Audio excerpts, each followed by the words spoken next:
Hi folks, today's lesson is how to find a bearing. We'll be given a diagram and I'm going to show you how to take measurements in order to give the bearing shown in the diagram.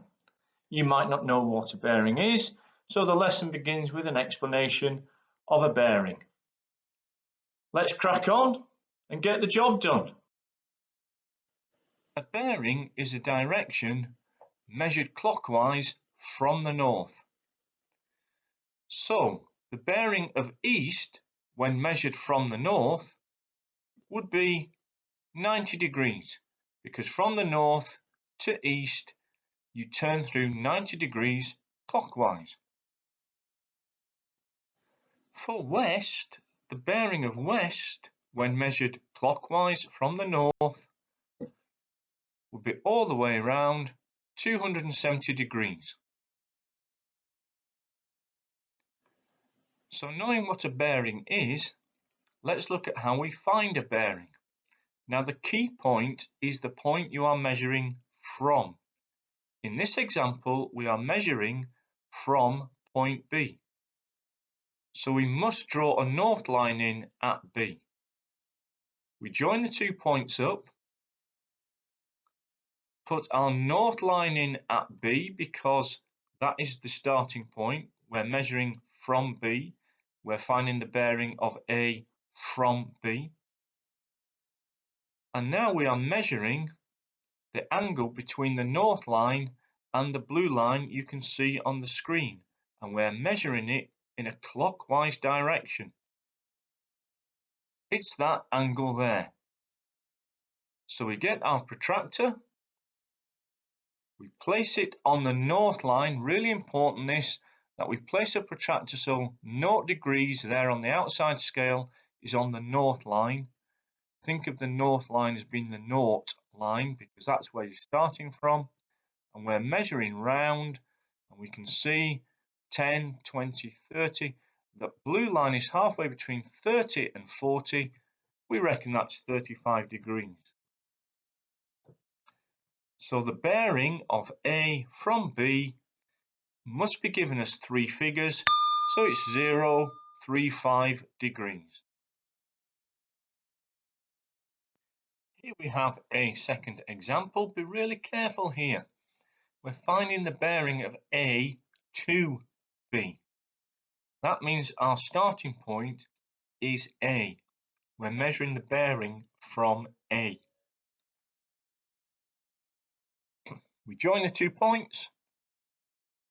We mark in the north line at our starting point, that's at A. And we measure the angle clockwise from the north. So that's the yellow angle that we're trying to find. Time to reach for the protractor. Now, because the angle is greater than 180 degrees, we measure the angle we do not want because for most of you, your protractor will not be able to measure more than 180 degrees. So we're trying to find the angle that we don't want, and that would be from the north line anti-clockwise.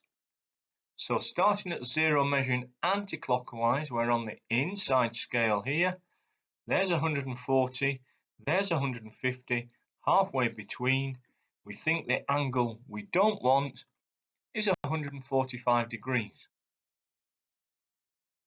That will therefore mean the angle we do want is 360 minus 145 degrees, and that's a bearing of 215 degrees.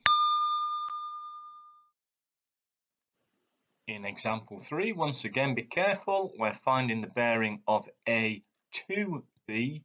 So A is our starting point, so we're going to be measuring a bearing from A. We join up the 2 points, we put the north line in at the point we are starting at, that's starting at A, and we measure the angle from the north line clockwise round to the blue line, and that yellow angle is the bearing we want. Once again, that yellow angle is bigger than 180 degrees, So we would find the part of the 360 degrees we don't want, which is this part here. We measure that angle, subtract it from 360, and it will give us the bearing that we require. Time to reach for the protractor, and I think we can see quite nicely that we're on 0 degrees, we're on the inside scale, 0 degrees, we're measuring round, that's 40 degrees. So if the angle we don't want is 40 degrees, that must mean the angle we do want is 320 degrees, and that's our bearing.